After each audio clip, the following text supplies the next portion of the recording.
Good morning. Mayong buntag sa tanan. Usa ka maayong mabutang nga kita nga anak sa Dios nagkatapok sa pagdayin ug pagsimba sa iyang buhing ngalan. Amen. Today, ato nang tapuson ang libro sa Galatians atong pagtuon. Naanata sa hinapos sa ato ang pagtuon sa libro sa Galacia. And to sum this up sa panapos ni Pablo sa tibuok gyud nga tema sa libro sa Galacia nga anaa lang gyud diha kang Kristo ang kaluwasan, anaa lang gyud diha kang Kristo ang kabaguhan, o anaa lang gyud diha kang Kristo makapadayon kita sa pagkinabuhi niining kinabuhi na Kristohanon. O wala na ilahin pa. Bisan ang balaod dili or wala gyud gigamit ni Pablo nga makapadayon siya sa iyang Kristohanon nga kinabuhi. O wala sa nagsugod sa balaod ang iyahang Kristohanon nga kinabuhi. Kundi ngadto lang gyud kung Kristo o wala na ilahin pa. That's why the title of the message this morning is Boasting in the Cross. Because kasagaran sa ang nagtudlo nga mga Judaizers dito sa Galatia, they were boasting of what the law or unsay nahimo sa balaod ngadto sa ilaha. But this time atong tan-awon kung unsa man yung ilahang katuyuan nganong balaod mo gid ang ilahang gitudlo. Nganong instead of Jesus Christ, nganong ang balaod man ang ilahang gikuptan sa ilahang Kristohanon nga kinabuhi o sa ilahang kinabuhi.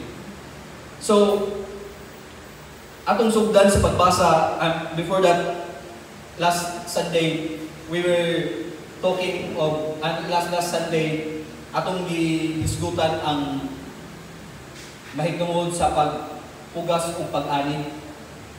O sa ato ang pagtuon, nakahisgot ta og upat ka prinsipyo mahitungod niini. That first is you reap if you sow. Makaani ka kung nagpugas ka. Kung nag-ani ka nga wala nagpugas, kasi nangawat ra ka sa tinanom sa uban, no? Dayon ikaduha nga prinsipyo, you reap what you sow. Dili pwede nga nagtanom kag mais, humay ang imong lingon. The same way with our Christian life, kung nagtanong tag dili maayo, we will also reap dili maayo. Di ba? Kung maayo sa lang ato ang itanong, of course, we will reap good things also. And third principle is that you reap more than you sow. So,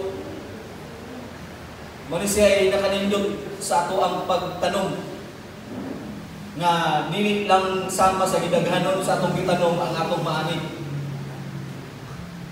Kay kung sama lang sa ato ang sa gidaghanon sa ato ang gitanong ang atong maani, may pag di lang ka magtanong no katon lang ang atong itanong, mo ato ang gamiton.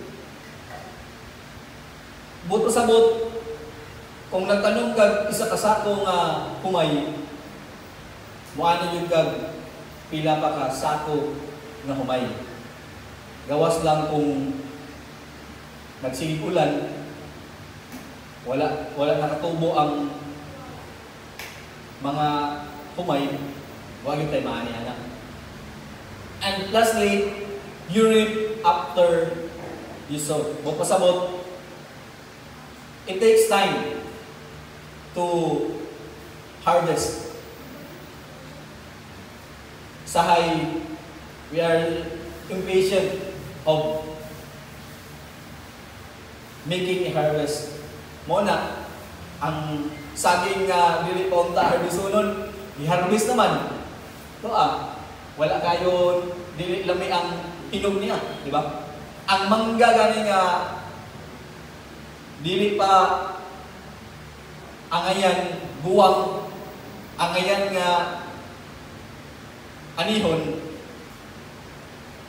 anihon na animo aslong ang hinog, di ba? Kaya dili man siya panahon sa iyang tingani.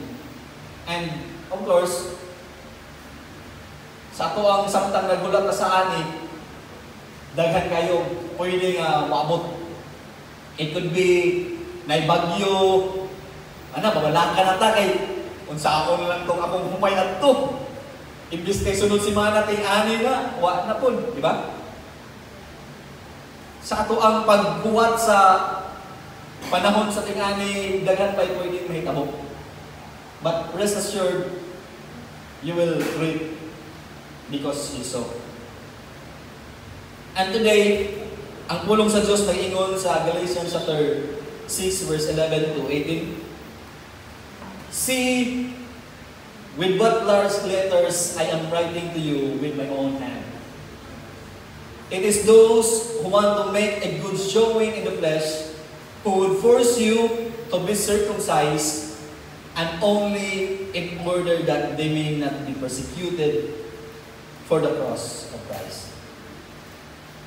For even those who are circumcised do not themselves keep the law, but they desire to have you circumcised, that they may boast in your flesh. But far be it from me to boast except in the cross of our Lord Jesus Christ, by which the world has been crucified to me, and I to the world. For neither circumcision counts for anything, nor uncircumcision, but a new creation. And as for all who walk by this rule, peace and mercy be upon them, and upon the Israel of God.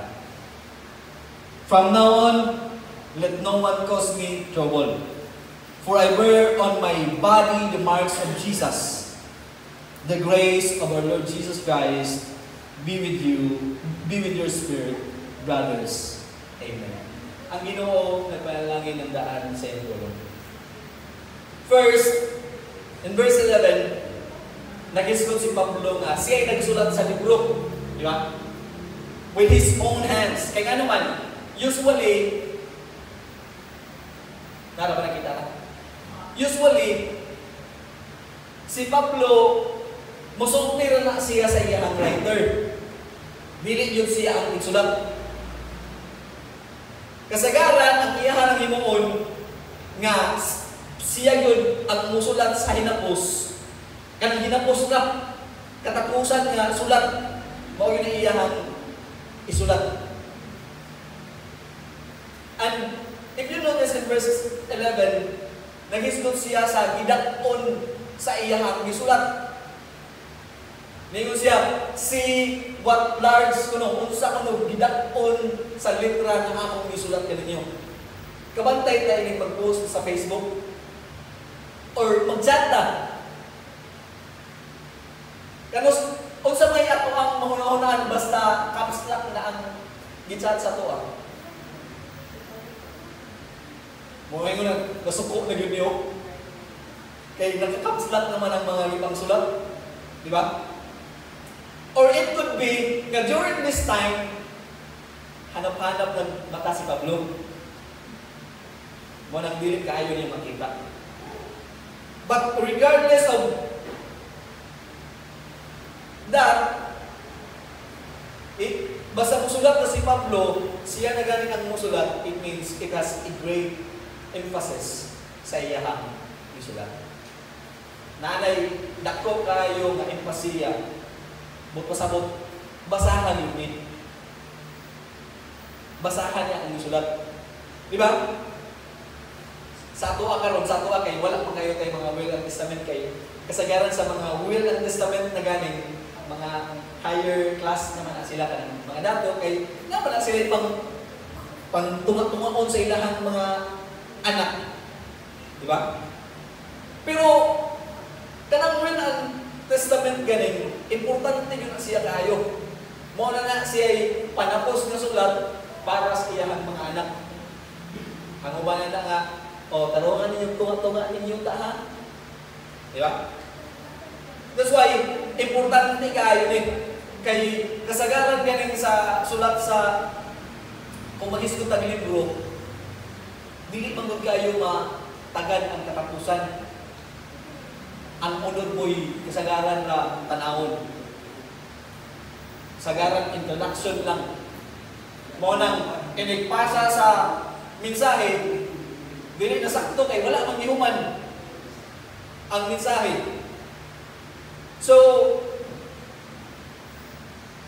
matod pa, buot pasabot, dako kayo ipasiya nga si Pablo ang nagsulat with his own hands sa maong panapos. Nga importante kini, busa, basaha kini. So first, atong tanawon how these legalists are doing, how hypocrite they were. If you look at verse 12, it is those who want to make a good showing in the flesh. In sa ano? Those who make a good showing in the flesh. Who would force you to be circumcised and only in order that they may not be persecuted for the cross of Christ. So, these legalists were only interested in how they look. Ang ilahang interesado ra kung unsay makitaan sa tao nila. Buot pasabot, kining mga tawhana ganahan og applause. Always looking for validation, always looking for credits. Mao nga mga tao. Kining legalist nga naadiri. So, they wanted to make a good showing sa asaman and the flesh. Sa ato ang mga previous mga pagtuon, we need to put to death our flesh. Kinahanglan pat yung ginato ang atong unod. Pero this time, kining mga legalist nga nagtudlo diri sa Galatia, they were making a good showing in the flesh. Ang ilang pagtudlo sa balaod para sa ilahang unod. Para makitaan sila nga, maayo silang tao. Para makapasigar mo sa ilahang kaugalingon. So,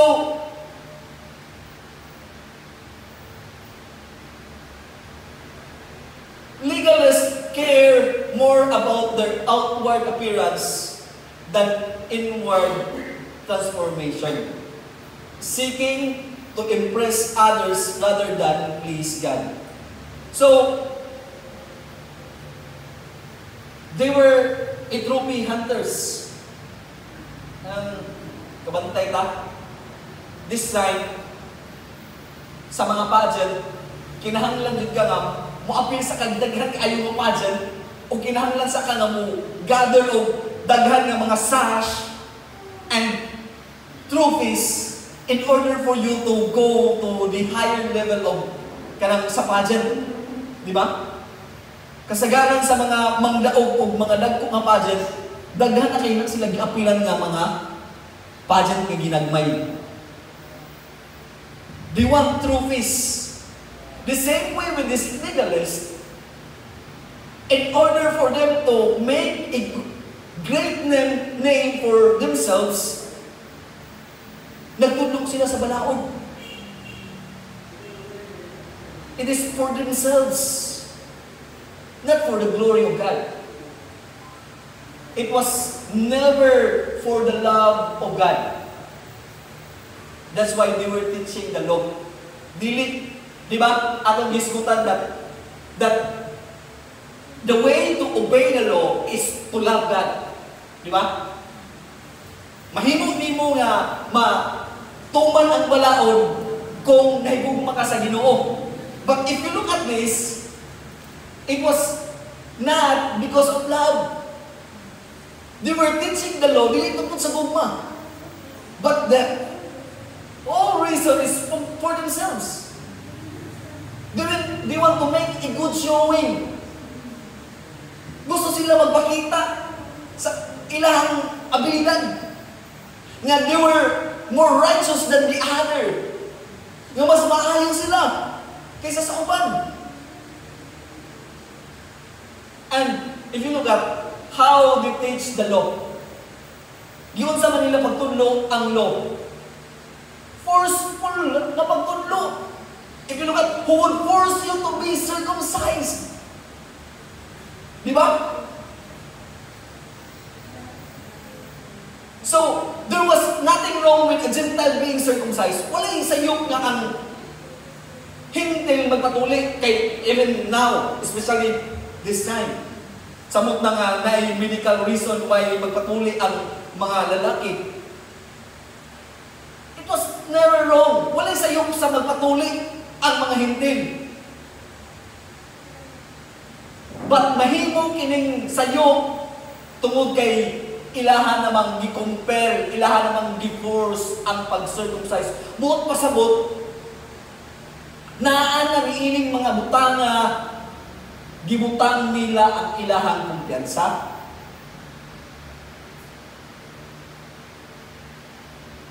Kung bugso na galing ta magpabautismo, questionable na. Di ba? Kay ang nanoon ba sa mga kasimbahanan nga manguha lang tao ba kay aron na ibabautismuhan. Questionable na.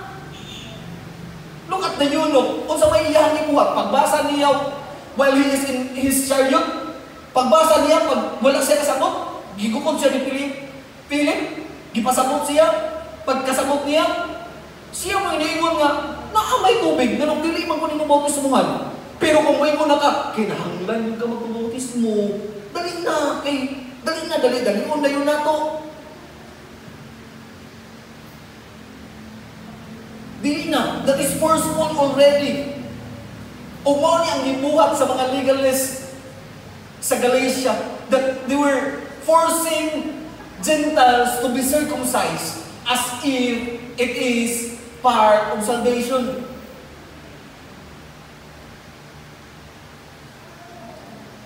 Next, this is the reason. The very reason why they were making themselves a good showing. Only in order that they may not be persecuted for the cross of Christ. Beyond their own glory, their other motive was to avoid persecution for the cross of Christ. Dili sila mudawat o persecution. Hilabi na sa ilahang kauban ng mga Judaizers. Look at Peter sa to ang mga ipagtunan. Look at how Peter was kanang grabe yung Peter yung paginto katong unyang pag-abot ni Pablo sa mga hintil, nihawa dayon siya. I mean, sa mga Hudiyo, nihawa dayon siya tapad sa mga hintil. Kay biyayayon siya sa mga Hudiyo. Base kong i-question ang iyahang kredibilidad. Uy, nga nung minuol, nagkuyog naman ka sa mga hintil. This is what happened to Peter, maawitaw gibadlong yun ni Pablo si Pedro atubangan sa kadaghanan. Kaya dili maayo. Dili sakto. Kay according to, I think, 2 Timothy chapter 2 verse 13, we will, verse 12, 2 Timothy chapter 3 verse 12, all who desire to live a godly life in Christ Jesus will be persecuted. That is given. I-persecute yun na. Biay-biayon na. Ang usahay, aron lang dilit na biay-biayon, may pagmaghilom na lang ko na riskilin. Uy, di ba? Or kahag, muuyon na lang ko sa ilang isulti. Kay, aron dilit ko biay-biayon, and this is what happened here. The compromise. Aron lang, dili sila biay-biayon. Dili sila lutuson. That is their other motive. So that they will not be persecuted. So, their true motive was not conviction, but convenience. Diba? And sometimes, inganit if it's not convenient to us, dili sa lang ko. If it's not convenient to us,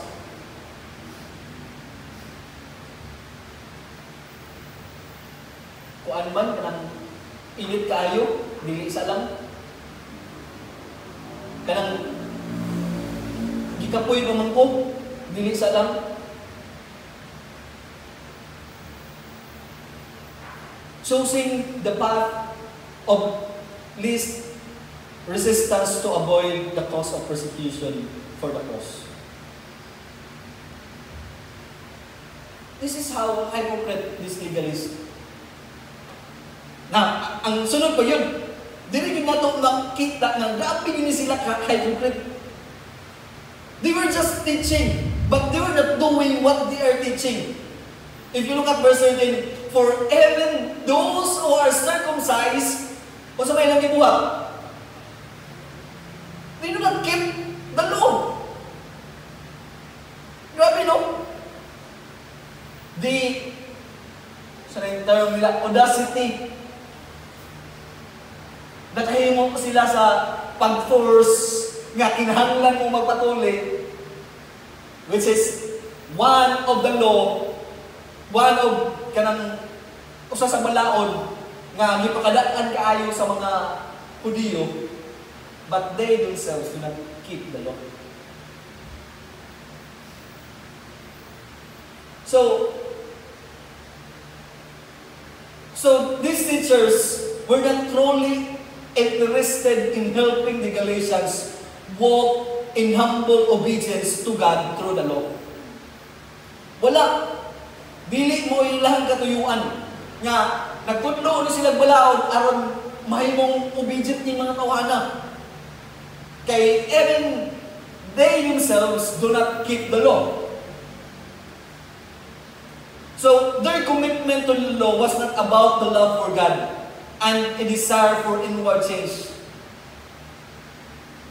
Their commitment to the law was about conforming outwardly to the law and then boasting in persuading others to the same. So, mo ni ang ilahang commitment sa balaod. Dili obedience, dili inward change, kundi ang katuyuan nila sa pagtudlo sa balaod nga makonform ng mga tawhana outwardly. O, tanawa naanay mga tinuli, tuod na po na. Ako hinungdan na. Kung wala pa ko, dili na may ngana. Wala, ako na pa hinungdan, ganun nagpabautismo na siya. Ako. Mo nilang gibuhat. They want them. They want the Gentiles to conform outwardly. And then, magpasigarbo na dayon. Ako hinungdan na. Kana siya, kana bitaw. Ako gi hinungdan ganong nagbabautis muna. So, this is how hypocrite this legalist nga naa diri sa Galatia. So, legalists care more about making others follow rules so they can look good. All while neglecting true obedience to God.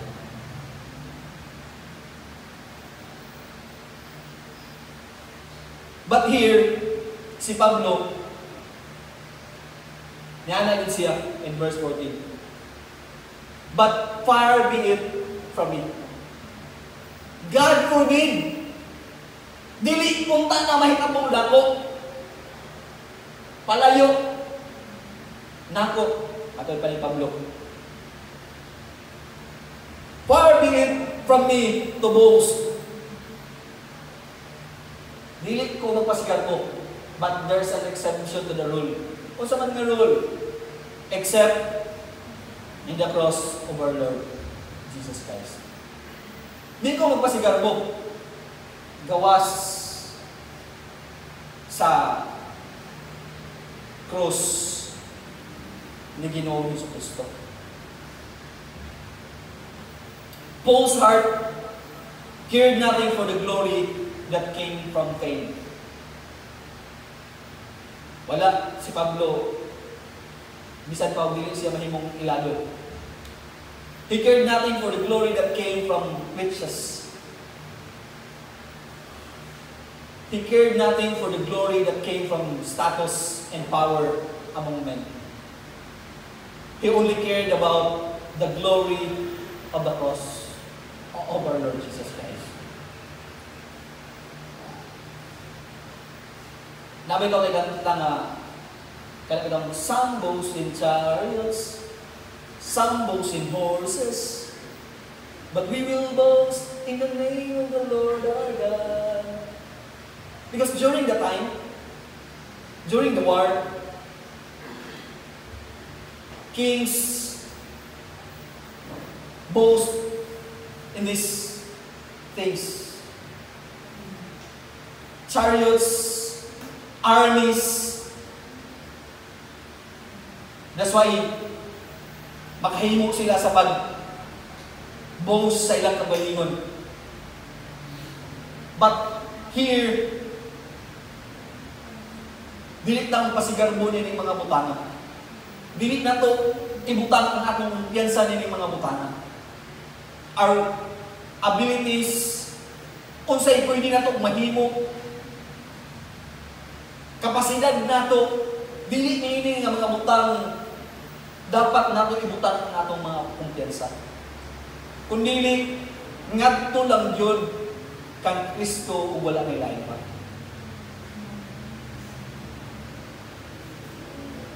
Now, if you look at this verse, naghisgot siya og duha ka contrasting nga word, cross and glory. Kanang boast niya to other translation that is glory.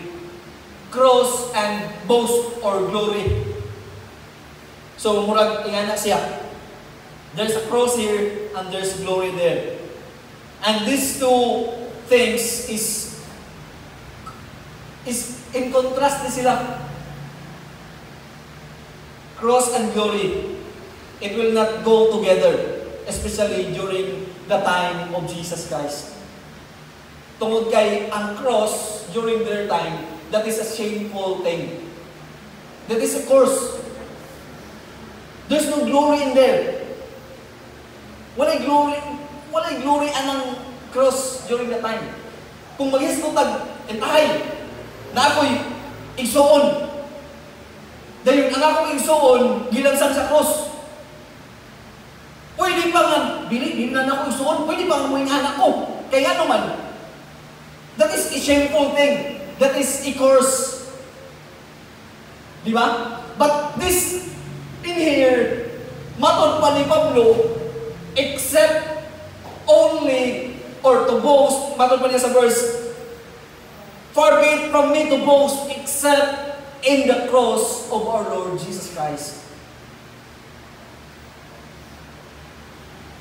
But pasabot, wala na. All those things, di ba, last Sunday, first Sunday, gisgutan nato ang mga credentials ni Pablo in Philippians chapter 2. Atong itanaw ang credentials ni Pablo. And he considered it done. He considered it nothing. He considered it useless. Kaya nga naman, because ang iyahang di ay gitagaan sa iyahang kumpiyansa, sa iyahang pagpasigar mo, maulang yun ang cross ni Kristo. Huwag walang kailangan pa. It tells us that dili na to masaligan ang ato ang kapasidad. Dili na to masaligan ang ato ang pagkamaayong tao. Aron lang ilhan pa nga duol sa Ginoo.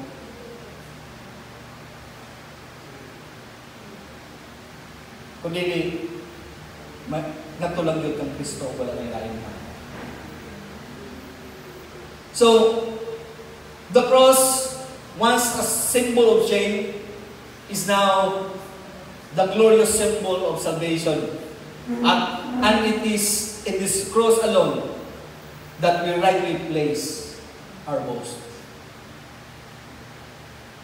Asa man nato ibutang ang atong mga kumpiyansa? Asa man nato ibutang ang ato ang mga pagpasigaro? Ang pulong sa Dios mag-ingon ka nato that we should only boast in Christ, in the cross of Christ alone. O wala nang lain. The world will not have influence over Paul. Kaningon because by which the world has been crucified to me and I to the world. So may buot pasabot ani.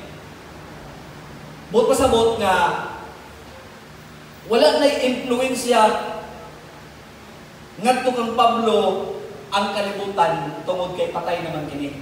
So the world has been crucified to me.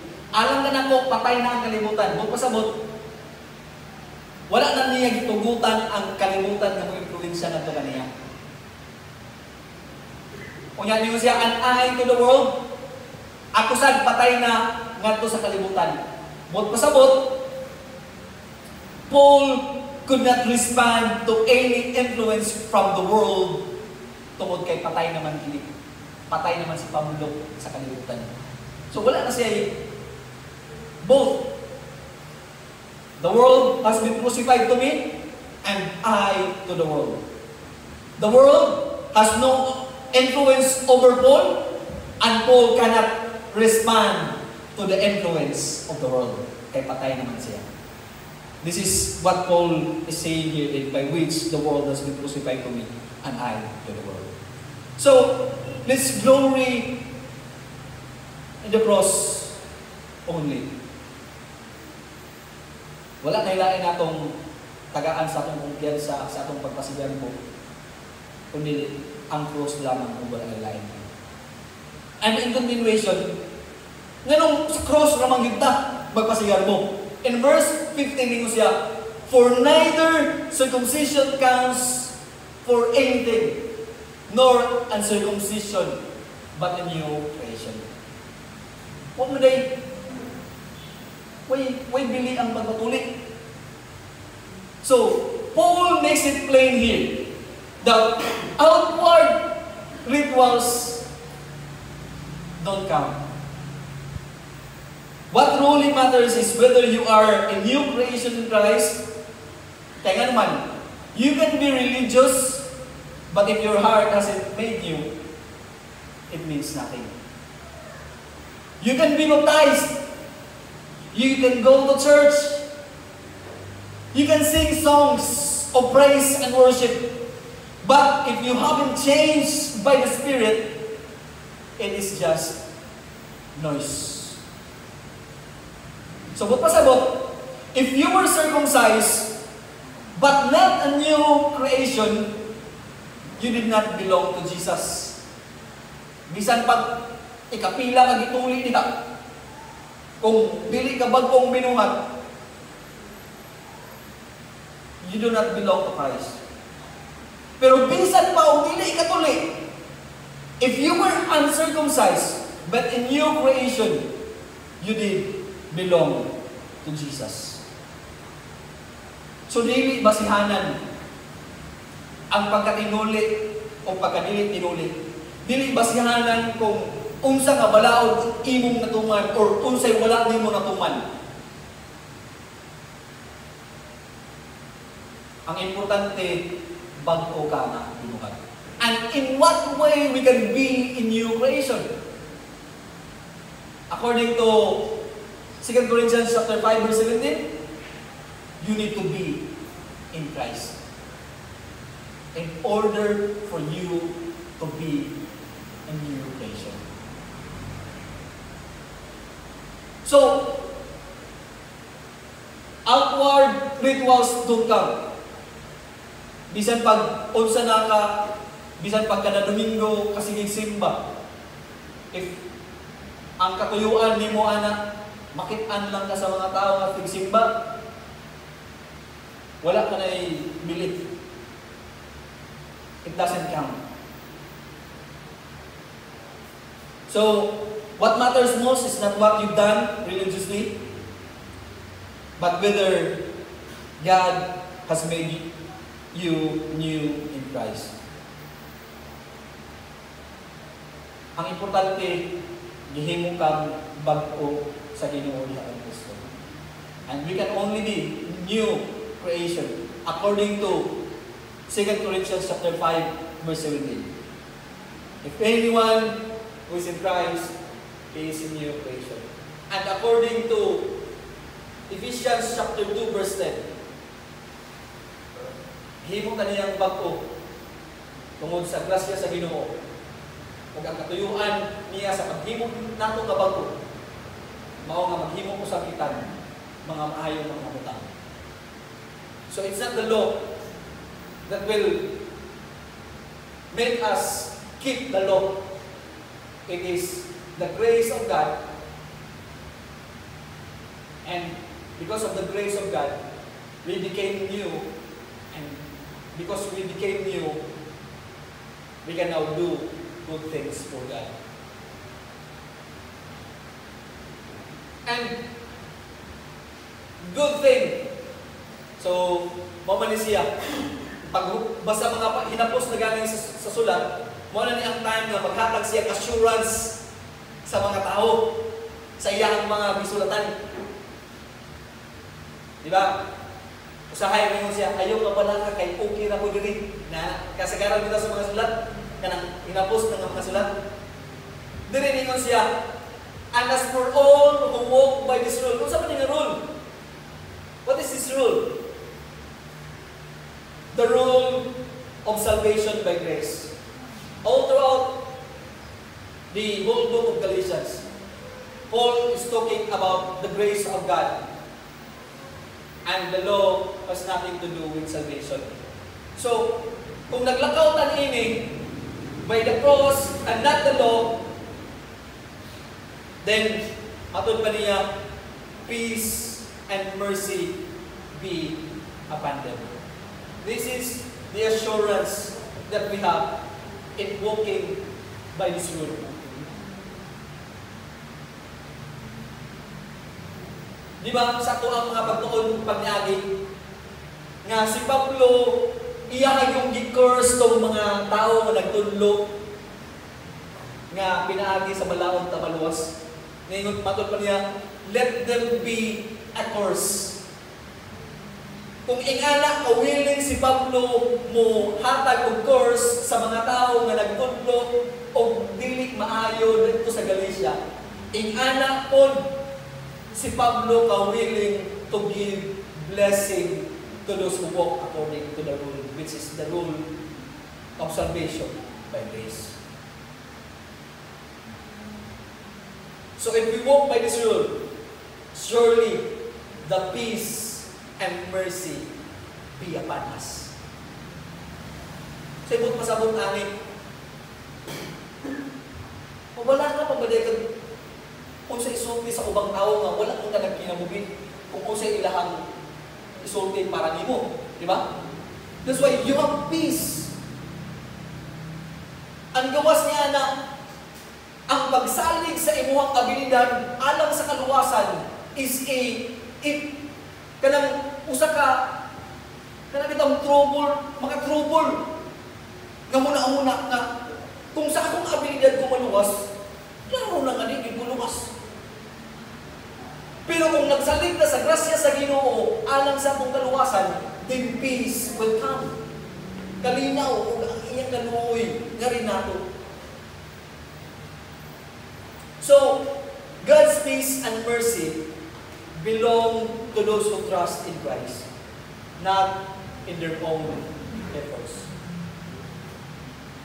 So, dili kay kung atong ibase sa ato ang effort ang kaluwasan, kada adlaw maningkamot ta, kapuyo na lang ta, pero dili lang gihapon nato matuman ang mga balaod. Dili gihapon taluwas. Pero tungod kay atong gibutan ang ato ang pagsalig nato kang Kristo, na siya lang gayud ang makaluwas ka nato. Musa ang kaluoy, ang kalinaw o kaluoy, anian nato. Then, this time, gihisgutan ko ni Pablo ang marks of authentic ministry. Ayaw mong tuo, murag ingani ang sulti ni Pablo ba? Nga nung sa ilahaman mo nito, dili tuo na ko, kay ako, nagkamalisod, nakuani, pero nagpadayon ng gihapon ko. Buot mo sa buot, tinuod niya ang akong gibarugan. Ningon sa verse 17, from now on, let no one cause me trouble. Sugod karon. Ayaw nagdugang-dungagi ako ang kakapoy. Ang ako ang problema. Kaya nga naman, dungagan yun kay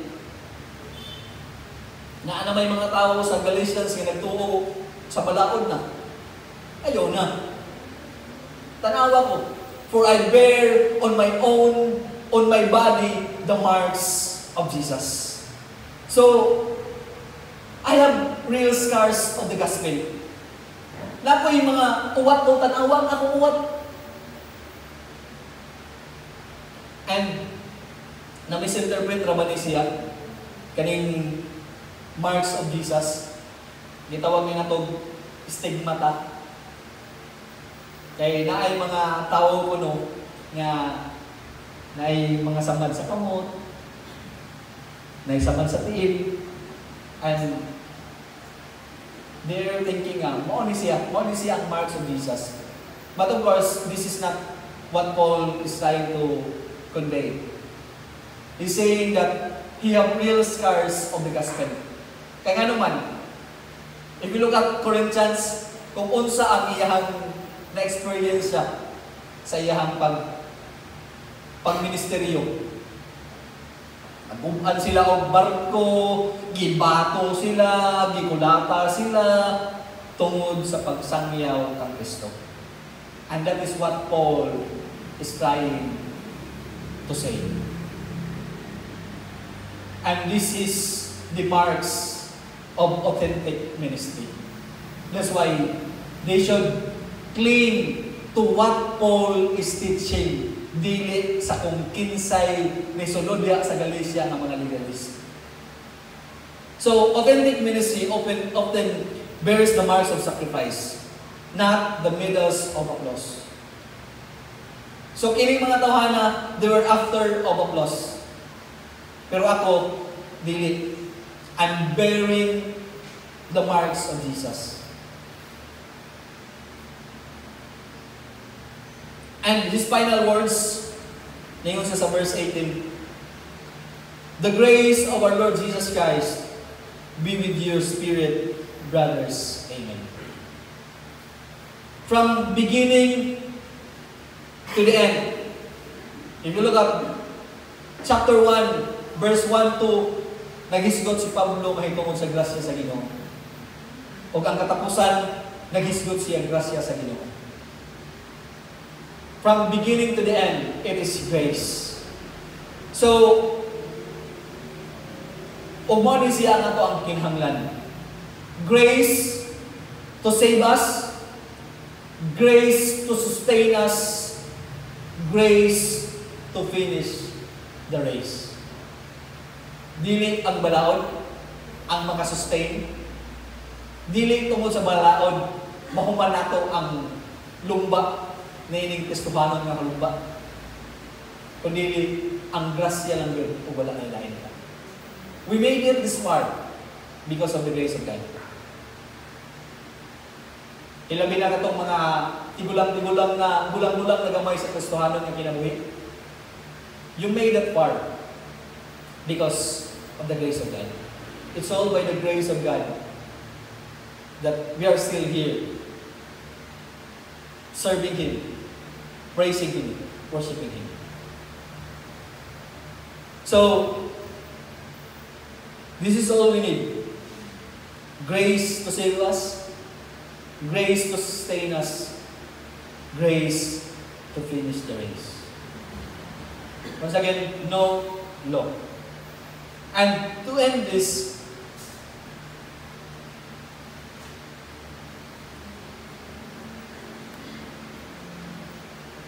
let us reject every form of pride in ourselves. Bisan pag walay napakpak nato, o wala niyo nakakita sa atong mga efforts para sa ministry. Kung usahay, ma-feel nato, makita na lang, pirmi na lang ako, kunya, wala ka ba yung kugi, ingyan o, nindot kaayo, akong gibuhat. It's okay. It's not for people that we are doing this ministry. That's why, let us reject every form of pride. Whether in our works, our status, and our outward appearance. And let us choose instead to boast in the cross of Christ alone. For it is there that God displayed His glorious love, paid for our sin, and made us new. In this world that chases recognition and approval, in this world that chases credits, validation, may we find our identity, our hope, and our glory in the cross, where true peace and eternal grace are found.